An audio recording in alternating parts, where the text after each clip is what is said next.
Bonjour à toutes et à tous, je vais donc faire un commentaire sur le chapitre 9, système de force coplanaire non concurrente.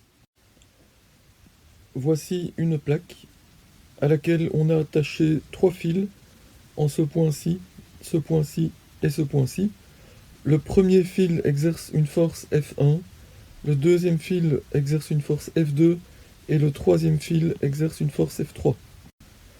Ces trois forces ne sont pas concurrentes parce que les trois droites d'action ne se coupent pas en un seul et même point. Les deux forces qui se trouvent ici constituent un couple de forces. Leurs caractéristiques sont les suivantes. Les droites d'action des deux forces sont parallèles, non confondues. Les forces sont de sens opposé, donc F1 est orienté vers la droite et F2 est orienté vers la gauche, et ces deux forces ont la même intensité. Vous pouvez prendre une latte de 30 cm, attacher un fil ici en haut et un fil ici en bas. Vous déposez cette latte sur une table et vous tirez avec le fil de droite vers la droite et avec le fil de gauche vers la gauche. Vous allez voir que la latte va tourner dans le sens horlogique. Si vous faites la même chose mais en tirant vers la gauche ici en haut et vers la droite ici en bas, eh bien vous verrez que cette latte va tourner dans le sens trigonométrique. Avant d'exercer des forces avec les fils sur la latte était en équilibre. Lorsqu'on rajoute ces deux forces, on constate que l'équilibre est rompu, et pourtant la résultante de ces deux forces est nulle. Donc manifestement, il ne suffit pas d'avoir un système de forces de résultante nulle pour être certain que l'équilibre est maintenu. Nous avons donc besoin d'une deuxième condition d'équilibre qui est basée sur la valeur du moment total du système de force dont nous allons donner la définition dans ce chapitre. Il est parfois nécessaire de changer la roue d'une voiture. Pour cela, il faut dévisser des vis qui se trouvent à ce niveau-ci, en général 4 ou 5 vis, et on veut utiliser une clé. Cette clé, une fois qu'elle est placée sur la vis, peut simplement tourner autour de son axe de rotation qui se trouve ici. Pour faire tourner cette clé, on va placer sa main gauche à gauche et sa main droite à droite et faire tourner la clé dans le sens trigonométrique. Si on place la main gauche et la main droite très près de l'axe de rotation, ce sera difficile voire impossible de desserrer la vis. Si on place sa main gauche le plus loin possible ici de l'axe de rotation et sa main droite ici le plus loin possible de l'axe de rotation également, ce sera alors faisable. Lorsque la main droite est placée ici, le bras de levier de cette force est représenté par la longueur de ce segment, et pour la main gauche qui serait placée ici, le bras de levier est représenté par la longueur de ce segment. Nous allons maintenant définir le bras de levier. Voici ici une plaque à laquelle nous allons appliquer la force F, et nous allons définir le bras de levier de cette force. La force est appliquée au point A, et nous allons calculer le bras de levier par rapport au point O. Pour avoir facile à comprendre la définition du bras de levier et du moment de la force, il est utile de supposer que le point O est en fait un axe de rotation de la plaque. Donc la plaque serait transpercée ici par un clou, et la plaque peut simplement tourner autour du clou, soit dans le sens trigonométrique, soit dans le sens horlogique. Le fil attaché ici au point A tire dans le sens de la force, et donc j'imagine que vous comprenez que la plaque dans ce cas-ci va avoir tendance à tourner dans le sens trigonométrique. Le bras de levier de cette force, mesuré par rapport au point O, est par définition égal à la distance entre le point O et la droite d'action de la force F. Pour trouver la droite d'action de la force F, il suffit de prolonger la flèche dans les deux sens. Cette droite est la droite d'action de la force F. Pour trouver le bras de levier, nous devons maintenant mesurer la distance entre la droite d'action et le point O. Alors la distance entre un point A et une droite se mesure perpendiculairement à la droite. Voici donc le bras de levier de la force, c'est la longueur de ce segment. Comme le bras de levier est une longueur, son unité SI de base est le mètre. Alors voici déjà un exercice, l'exercice 17. Il s'agit toujours de la même plaque, Au point A, on a attaché un fil et ce fil exerce une force représentée par la flèche qui est ici. B est le bras de levier de cette force par rapport au point O, et il ne faut pas confondre le bras de levier, cette distance, avec la distance petit d, qui est la distance entre le point O et le point A. Le point A, c'est le point d'application de la force F. Alors vous avez toute une série de questions, les questions 1, 2, 3, 4, auxquelles je vous demande de répondre, et vous trouverez en définitive le lien entre le bras de levier B et la distance D. Vous voyez que B n'est pas égal à D, l'angle θ intervient. Alors l'angle θ, justement ici, c'est l'angle aigu qui existe entre la droite d'action de la force F et la droite OA. Maintenant que vous avez compris comment on détermine le bras de levier B d'une force par rapport à un point, on peut maintenant définir le moment d'une force par rapport à ce point. Alors le moment de la force F est désigné par la notation qui est ici. M, c'est la première lettre du mot moment. Ce deuxième symbole, bien c'est le point O. C'est le point par rapport auquel on calcule le moment. Et on indique ici F parce qu'on calcule le moment par rapport au point O de la force F. Alors la définition du moment est écrite ici. C'est égal à plus F fois B ou moins F fois B. C'est-à-dire que c'est égal au produit de l'intensité de la force F que multiplie son bras de levier, et ce moment peut être positif ou négatif. Alors l'unité est si cohérente pour exprimer la valeur d'un moment de force, ce sera Newton fois mètre, puisque F, l'intensité de la force, s'exprime en Newton, et B, le bras de levier, s'exprime en mètres. Le signe du moment doit être attribué selon que la force fait tourner dans le sens trigonométrique ou horlogique.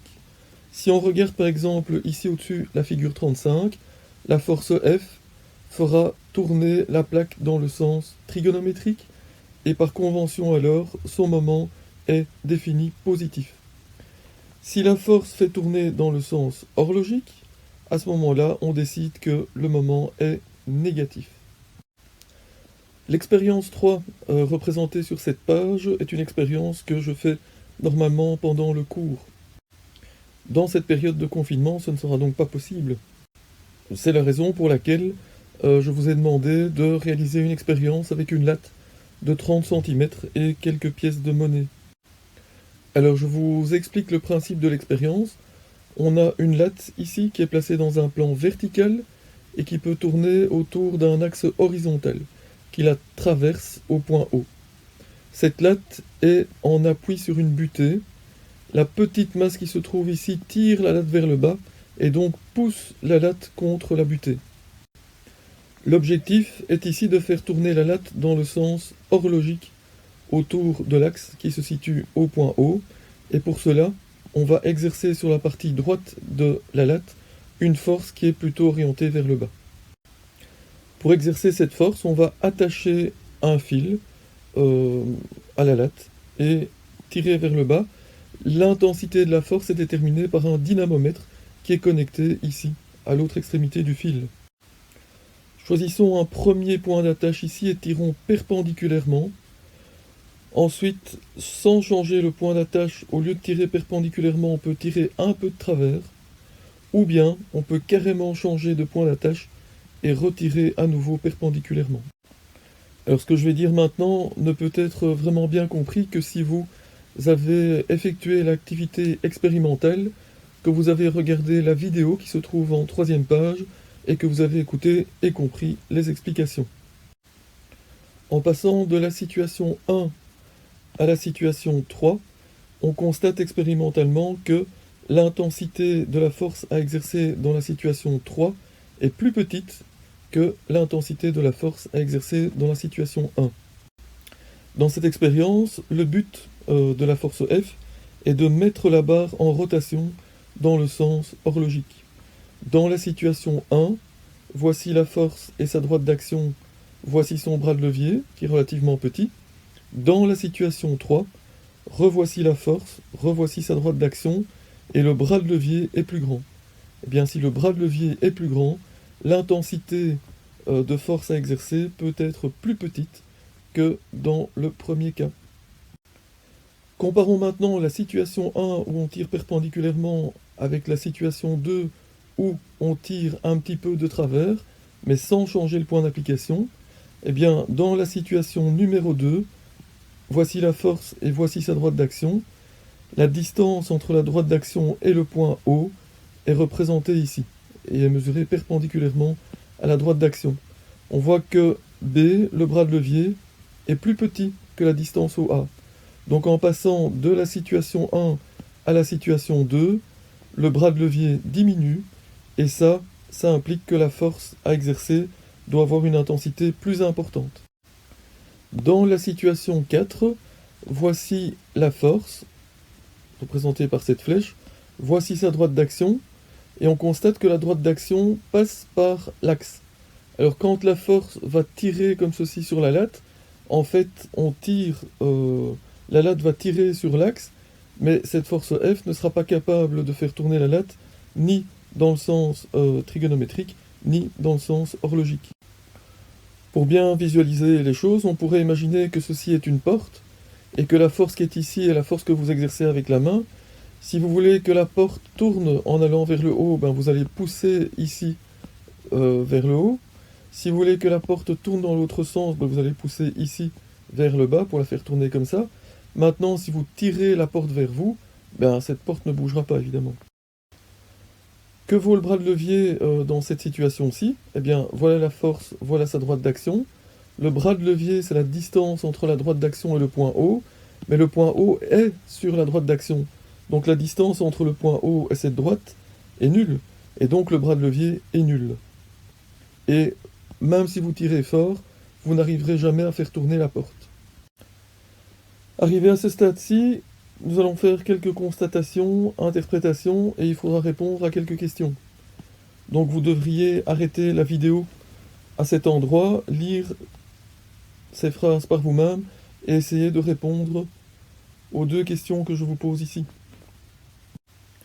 Première question, si nous utilisons un plus grand bras de levier, il faut tirer moins fort pour provoquer la rotation de la latte.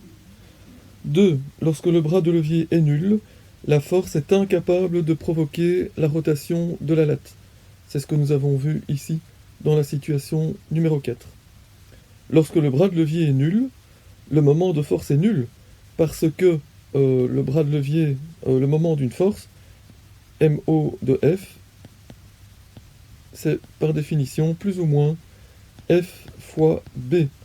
Donc, si le bras de levier est nul, 0 fois n'importe quoi, ça fait 0. Le moment de force est bien nul. 4. Afin d'augmenter le moment d'une force, nous pouvons... Alors, qu'est-ce que nous pouvons faire? Voilà la définition du moment d'une force. Si nous voulons que F fois B soit important, augmente, eh bien, nous pouvons augmenter la valeur de B, augmenter le bras de levier. Nous pouvons augmenter l'intensité de la force. Et évidemment, on peut augmenter en même temps le bras de levier et l'intensité de la force. 5. Si la force est incapable de provoquer la rotation de la latte, regardons la définition du moment, c'est parce que soit on ne tire pas assez fort dessus, soit le bras de levier qu'on utilise est trop petit. Autrement dit, le produit F fois B a une valeur trop petite. Si la force est incapable de provoquer la rotation de la latte, eh bien c'est que le produit F fois B est trop petit, le moment de force est trop petit. À ce stade-ci, nous pouvons donner une signification du moment de force. Le moment de force, MO de F, caractérise la capacité de la force F à mettre le corps en rotation autour du point O. Le point O, c'est le point par rapport auquel on calcule le moment. En fait, plus ce moment de force est grand, plus la force aura facile à mettre le corps en rotation. Un grand moment de force est caractérisé par une intensité importante et ou un bras de levier important. Maintenant, nous pouvons définir le moment total d'un système de force. Donc on suppose que le corps est soumis à un système de n forces. N appartient à n, c'est-à-dire petit n est égal à 1, 2, 3, 4, etc. le moment total du système de force calculé par rapport au point O est le moment par rapport à O de la force 1, plus le moment par rapport à O de la force 2, plus on va jusqu'à la force numéro n. L'unité ici cohérente pour exprimer l'intensité, enfin plutôt la valeur du moment total de force, s'exprimera en newton fois mètre, puisque chacun des termes qui se trouvent ici s'exprime en newton fois mètre. Ce moment total peut être positif ou négatif, puisque chacun des termes qui apparaît ici peut être positif ou négatif. Si la somme des moments positifs l'emporte sur les moments négatifs, le moment total sera positif, sinon ce sera le contraire. Si maintenant les moments positifs compensent exactement les moments négatifs, à ce moment-là, le moment total sera nul. Nous allons voir dans un instant que lorsque le moment total des forces est nul, l'équilibre de la latte n'est pas rompu, c'est-à-dire que si elle était en équilibre et qu'on lui applique ensuite ces n forces, et que le moment total de ces n forces est nul, alors elle restera en équilibre. Voici une expérience qui a été réalisée dans le laboratoire de physique. Donc on y voit une règle qui est suspendue, alors c'est une règle qui est perforée. En l'un de ces points, elle est suspendue à un dynamomètre. Donc ce dynamomètre tire la latte vers le haut, et il est possible de lire sur le dynamomètre l'intensité de la force que celui-ci exerce sur la latte. On y a suspendu une petite masse, alors cette petite masse tire la latte vers le bas. Le centre de la latte se trouve ici, et c'est ici que s'applique le poids de la latte. Donc le poids de la latte, je rappelle que c'est la force exercée par la Terre sur la latte, donc cette latte va être tirée vers le bas par la Terre. La latte de l'expérience qui est ici subit donc trois forces: son poids, vertical vers le bas, la force exercée par la masse suspendue, verticale vers le bas, et la force exercée par le dynamomètre, c'est une force verticale orientée vers le haut. Les trois forces dont je viens de parler sont représentées ici. Les mesures montrent que le dynamomètre exerce une force de 3,3 newtons, une intensité de force de 3,3 newtons. La petite masse suspendue exerce une force dont l'intensité est égale à son poids, 2,2 newtons, et le poids de la latte est égal à 1,1 newton. La distance entre deux trous consécutifs est égale à 4 cm. Cette règle, ou cette latte qui est soumise à ces trois forces, était en équilibre. Alors nous pouvons calculer la résultante de ce système de trois forces. 3,3 newtons vers le haut, plus 2,2 newtons vers le bas, plus 1,1 newton vers le bas, ça fait 0. La résultante du système de force est nulle. Nous pouvons aussi calculer le moment total du système de force. Alors pour ça, il faut choisir un point. Le point A, c'est le point d'application de la force exercée par la petite masse suspendue. Le point B, c'est le point d'application du dynamomètre. Le point G, c'est le point d'application du poids. Et j'ai encore pris ici un point D, qui est situé à 2 fois 4 cm du point G. Nous calculons ici le moment total par rapport à A, B, G et D. Alors nous allons voir que dans chaque cas, le moment total vaut 0. Une fois qu'on a choisi le point par rapport auquel on calcule le moment, pour que les choses soient faciles à comprendre, on peut imaginer que la latte peut uniquement tourner autour de ce point, c'est-à-dire qu'il y a un axe qui transpercerait la latte et que la latte tournerait autour de cet axe. Pour savoir si le moment d'une force est positif ou négatif, il faut savoir si la force a tendance à faire tourner la latte dans le sens trigonométrique ou dans le sens horlogique. Calculons donc le moment total du système de force par rapport au point A, qui est le point d'application de la force exercée par la petite masse. Rappelons que la définition du moment d'une force, c'est que le moment de cette force est égal à plus ou moins F fois B, donc intensité de la force fois bras de levier de la force. Donc calculons le moment total par rapport au point A. Alors en ce qui concerne la force 1, sa droite d'action comprend le point A, donc le bras de levier de cette force est nul. Et donc le moment de cette force, ce sera 0, puisque son bras de levier vaut 0. En ce qui concerne la force F2 exercée par le dynamomètre, eh bien, si je considère que j'ai un axe de rotation ici au niveau du point A, la force F2 va avoir tendance à faire tourner la latte dans le sens trigonométrique et donc son moment sera positif. Et donc le moment de la force F2, ce sera F2 fois le bras de levier. Alors le bras de levier de cette force, c'est la distance entre la droite d'action et le point A, qui est représentée par la longueur du segment AB. En ce qui concerne le poids, eh bien ce poids a tendance à faire tourner la latte dans le sens horlogique, et donc son moment est négatif. L'intensité du poids, c'est P, et la droite d'action se trouve ici, ce qui fait que le bras de levier par rapport au point A est la distance entre le point A et le point G, ce qui est noté ici. Calculons alors la valeur du moment. Alors F1 fois 0, ça fait 0.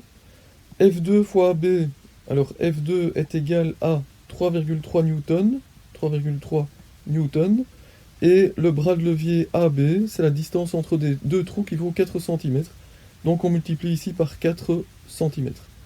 En ce qui concerne le troisième terme, le poids a une intensité de 1,1 newton. Et le bras de levier AG, qui se trouve ici, eh bien c'est 1, 2, 3 fois 4 cm, ce qui fait 12 cm. Il se fait que 3,3 fois 4 moins 1,1 fois 12, ça fait 0. Et donc le moment total de force calculé par rapport au point A vaut 0. Je vous laisse vérifier que le moment total par rapport au point B, qui est ici, a la bonne expression. Je vais encore faire avec vous le moment total par rapport au point G. Donc on va imaginer que la latte est transpercée au niveau du point G par un axe de rotation. Donc la latte ne peut que tourner autour de ce point. Alors la force 1 va avoir tendance à faire tourner la latte dans le sens trigonométrique, et donc le moment de la force 1 est positif. La force 2 fait tourner la latte dans le sens horlogique, et donc le moment de F2 est négatif. Et le poids, eh bien le poids a un bras de levier qui vaut 0, puisque la droite d'action du poids passe par le point G. Donc la distance entre le point G et la droite d'action est nulle, le bras de levier du poids est nul. Alors, en ce qui concerne les bras de levier, pour la force F1, voici sa droite d'action. On cherche la distance par rapport au point G, qui vaut 1, 2, 3 fois 4 cm, c'est-à-dire 12 cm.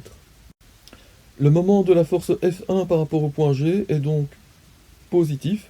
Il est égal à 2,2 newtons que multiplie 12 cm. Intéressons-nous maintenant à la force F2. Donc cette force fait tourner la latte autour de G dans le sens horlogique. Le moment est négatif. L'intensité de la force F2 est égale à 3,3 newtons. Et pour le bras de levier, voici la droite d'action. Et voici la distance entre cette droite et le point G. C'est égal à 1, 2 fois 4 cm, c'est-à-dire 8 cm. Le bras de levier du poids vaut 0. Et donc le moment de ce poids par rapport au point G vaut 0. Calculons maintenant la valeur du moment total du système de force, calculé par rapport au point G. Eh bien 2,2 fois 12 moins 3,3 fois 8, ça fait 0. Et donc le moment total par rapport au point G est nul. Comme je l'ai déjà dit, tous ces moments valent 0. Sur la latte, vous pouvez choisir encore un autre point, et encore un autre point, etc. Et vous constaterez que, quel que soit le point que vous choisissez, le moment total sera toujours nul. Alors remarquez que lorsque l'on choisit comme point un point qui est un point d'application d'une force, A, B ou G, A, B ou G, eh bien un des trois termes vaut 0.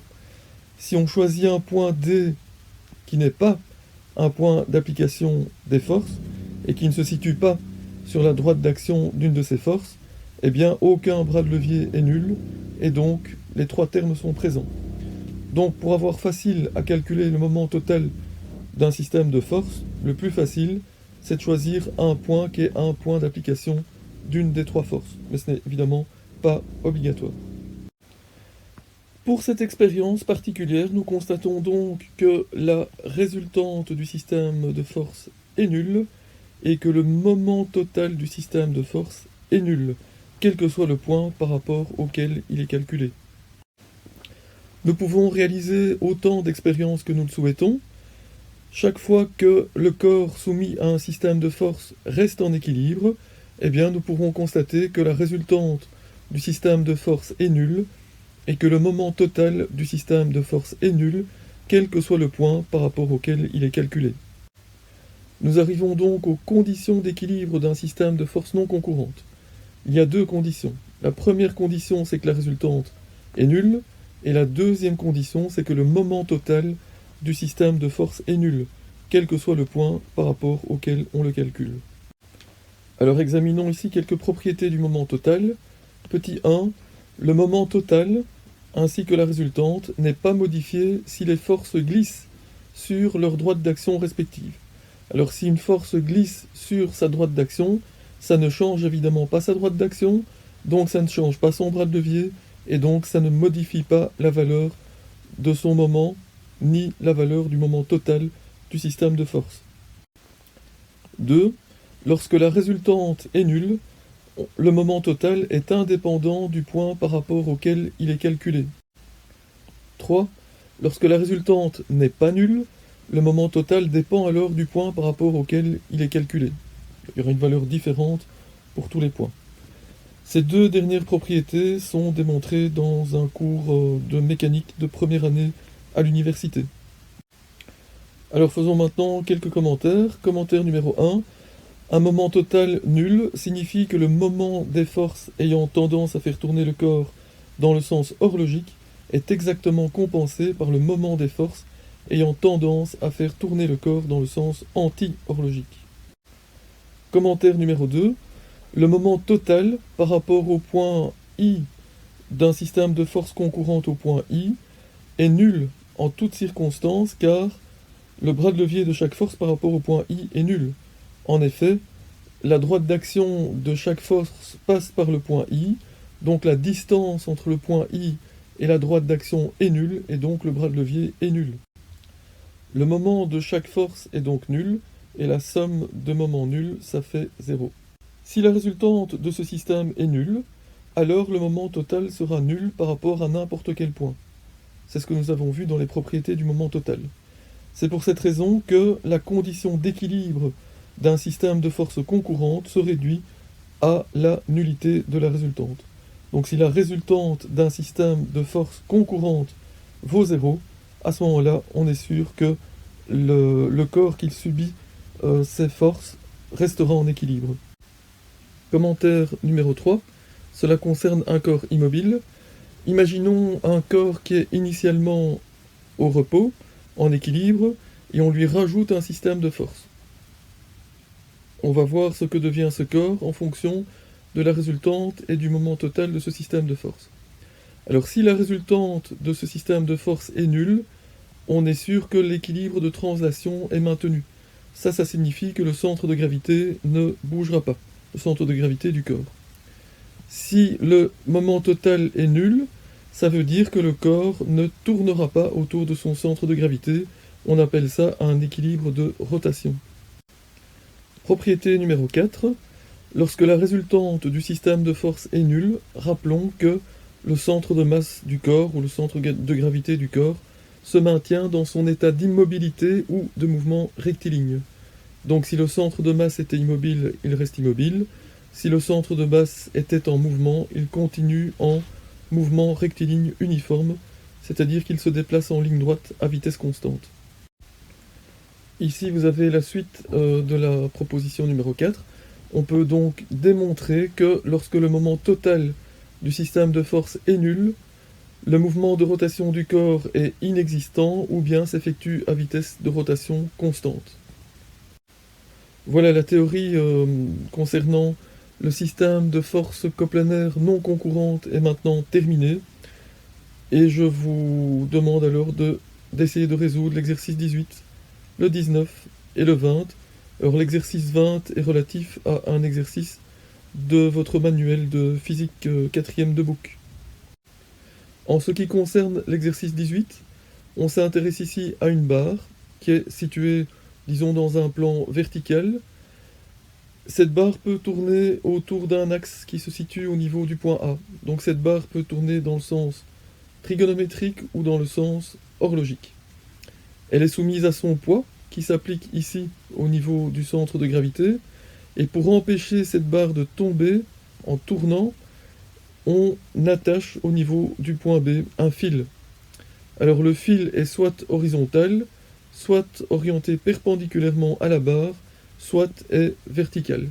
On demande de calculer l'intensité du fil dans chacune de ces trois situations et on pose en fait 3 questions dans cet exercice. Alors le point 2, pour le moment, vous ne saurez pas y répondre vu que je ne vous donne pas les valeurs déterminées expérimentalement. Pour répondre à la question 3, vous devrez utiliser par exemple le polygone des forces.